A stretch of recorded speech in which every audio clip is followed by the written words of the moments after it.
Hey everybody, it's SirGreenFoot here again. It is nighttime right now. It's about 2:30 in the morning. I just had some shit on my mind. Trying to get to sleep, but I can't sleep. Um, Let me give you guys a rundown of what's just happened. I think it's raining. My current, for the next 2 weeks, landlady. I call her, it's technically supposed to be a landlord, but it's a woman, so I call her landlady.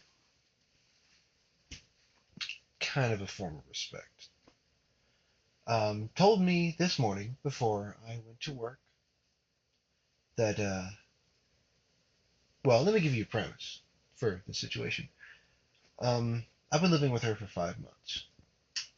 No, nothing goes on between us. I wouldn't, as George Carlin said, I wouldn't touch that woman, or I wouldn't fuck that woman with somebody else's dick, or fuck that woman with a stolen dick. That's a better way to put it. Woman's twice my fucking age. I just live here, quite literally. But anyway, um, a month ago, we found out that we needed to get out of here because people that play the boombox apparently it sets off her stress and cancer and shit. And I find that as utter bullshit. I think she just overstresses on purpose just to get a reaction. And I wheeled her to the hospital that day. Um, that's when she decided that she's going to move. And my cat Zane is at this point not fixed. I cannot afford it right now. That would be him meowing on the other side of the camera. Let's see if I can get him in the. That's little Zinch. He is not yet fixed. I'm actually doing that this weekend. He has a heart murmur, so it makes it very difficult for me to even try to get him fixed. I have to figure out what the base problem for that is. Yes, I know, and that's a lot of money, baby boy.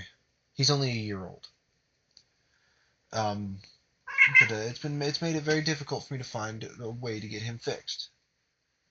And a month ago, she decided that she was going to have both of us, and stressing the both of us part, move in with her internet fiance, which I didn't have a problem with. It was a place for me to fucking live. And it wasn't any further from work than it is now. Than where I'm at is now. And so, I was under the impression I was able to go. The zinc has sprayed a couple times. Okay, and I cleaned it up. Given the smell permeates, but I can't smell. So I can't tell if he's, at any point, if he's done it. Like, the only way I can tell if somebody has taken a shit next to me is if I see it. That's literally how horrible my sense of smell is. I can't tell. So I can't tell. So my assumption to clean up the spray area was to uh, dab it up, spray with some smelly stuff, and that'd be the end of it. I've never had to clean up a mess like this before. But I know he's spraying and all that kind of stuff. And the guy that we were both going to go move into the house that he was going to rent to us, said that I couldn't bring him in unless he was fixed, which was fine. And I can understand that. Given this was, I learned all this within the past few days, and I'll explain the inner purpose of that in a bit. She tells me that she has to ask her internet fiance, or I'll just call it internet boyfriend, who's over in Afghanistan and is supposed to be over here at least 5 times. She's never seen the guy outside of photos.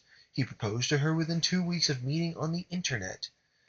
And she's never even seen him on Skype. She's never seen him in person. Nothing. So the suspicion is incredibly freaking high. And I acknowledge that there are people who have genuine internet relationships. And to me, those require a lot of trust in the other person. And a lot of faith in the other person. And I understand that those happen. Some of them are really good. Actually, I heard of a story of someone who was dating somebody that they met over Xbox Live for 10 months. They actually met up after 10 months.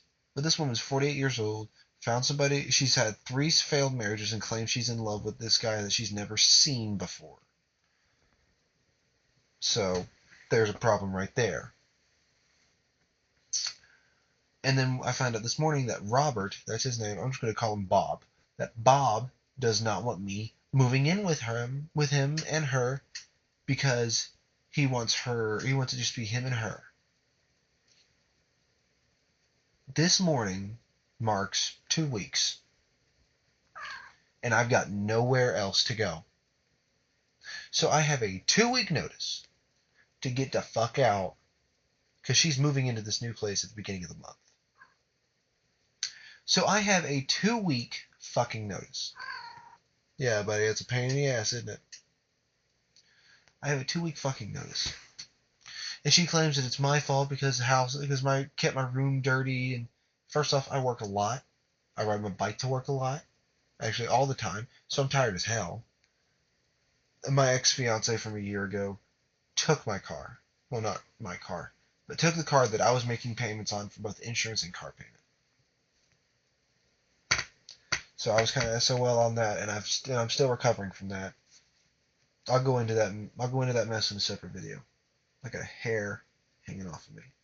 But I worked at a food place up around here, Burger King. I worked at there for a couple months, and that's by car.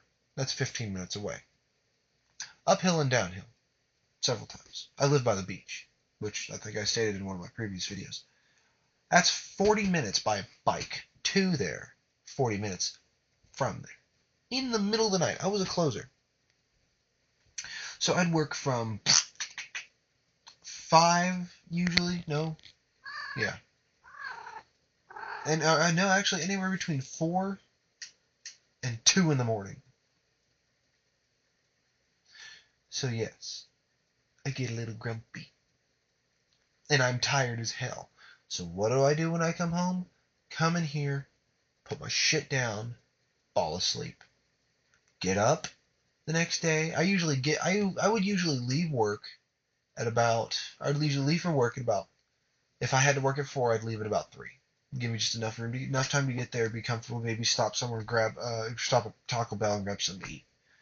And then I would leave work around, since it took me a little bit to do all this stuff because I'm asthmatic, I would leave work anywhere between 2 and 3, 1:30 and 3. I wouldn't get home anywhere. I would average leave work at 2. Average get home at 3 because it was dark as hell in the morning, by the way. And I'd have to get up the next day. So I had maybe 20, 30 minutes. Yeah, I know, not even that long.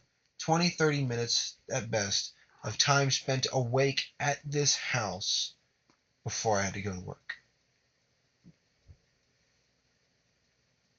So I had absolutely no time to really keep up with my room.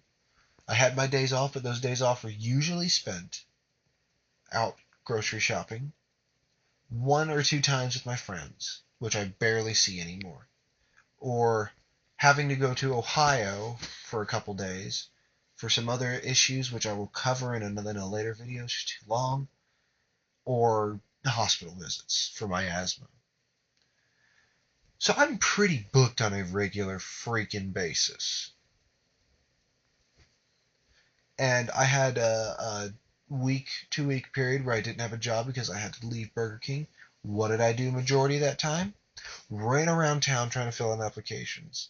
And the reason I did that is because I was promised a job at Food Line, which I have now, but they basically put me on hold for 2 weeks. And I was running around town on the internet too, filling out job applications. So I was very busy all the time. And even then, I rarely got to hang out with my friends. I think in the past 2 weeks, I've gotten to see the guys 3 times. So I have not had a lot of time to keep up with this room like I would want to. And this is a really shitty small room. As a matter of fact, I'll give you guys a look around at it. I don't know how much of this you can see. There's my TV, that little glint over there on the screen's my TV. There's my door. There's the end of the bed. Over beyond this little area right here, I'm actually looking on the screen. That is my door. That's my doorway. That's my bathroom, which is about the size of a closet. There's the actual closet over there. And there's Zane bitching again. There's some cans. I drink a lot of soda. There's a table, the floor, the edge of the bed, and the other wall. I have a very, very small... quit trying to bite me. He gets real antsy at night. But anyway, back on topic. She's deciding to boot me out within 2 weeks. According to the North Carolina, I mean, I didn't have a written lease. It was more like a verbal lease, but that still constitutes as a lease. According to the North Carolina statutes of the tenant or landlord-tenant rights and responsibilities, I have a 45-day eviction period. Between 1 and 45 days, I must be out of that house. Not a minimum of 1 and a maximum of 45. No, a minimum of I think of 42 or maximum of month and a half. A month and a half. That's what it is. I have a month and a half to get the hell out. After that, I have to pay fees for how long I'm still staying there. It's like 15% of rent each day, which is fine. But I think it's utter bullshit that I'm being thrown under the bus after all the shit I've done for this woman. You know, drove her to the hospital when she fainted. Um, what is it? Watched her dogs, put power on the power step when it's not my responsibility. Paid my rent 2 months in advance.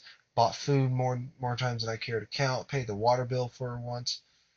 Ugh, God, all the shit I've done, and I've actually taken very little from her. I don't ask for her to buy me food. She does it for herself. I don't ask. I usually buy my own.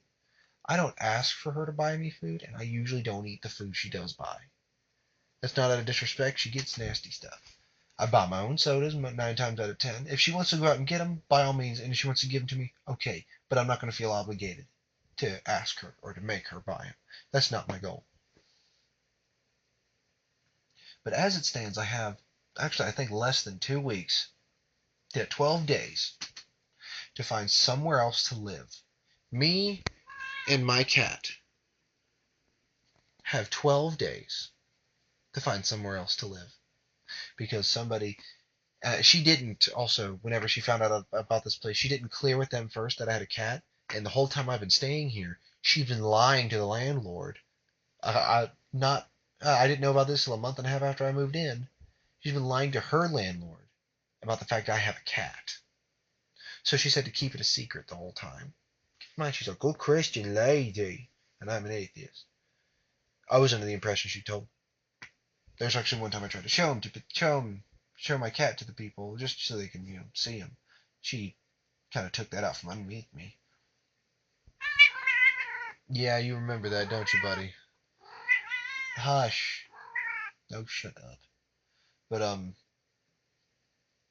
she didn't talk to her internet boyfriend about me moving in until just this morning. So she's had 2 weeks. Okay? 2 weeks to do a simple phone call or to just simply ask a question. And 2 weeks to also ask the owner of the house, if I can have my cat. 2 weeks to just ask him a question. In no way, shape, or form does it equate to 3 months of me not being able to get Zinch neutered because he has a freaking heart murmur. And I can't afford to have him checked to see what's wrong and what's causing it. That does not compare because that's a monetary thing. That's a resource thing. Hers is just simply talking. Something I'm doing right now for absolutely no money at all. So, give me your feedback on this. Give me something. You say something to me. Give me your feedback. Hit like, subscribe, share, do whatever you guys do to make things better. But yes, it's a pretty shitty situation I'm in, but I always manage to survive. I might have to move back up to Ohio with my grandparents, but that's a weapon of last resort. My dad is here to help me whenever I need it. But still, pretty shitty situation I'm in, I know. I need you guys' support if anybody's out there watching. I need your support. Just support me, not necessarily give me money or anything. Just support me. Alright, well, hit the like, subscribe, whatever. And Zinch and I will see you guys later.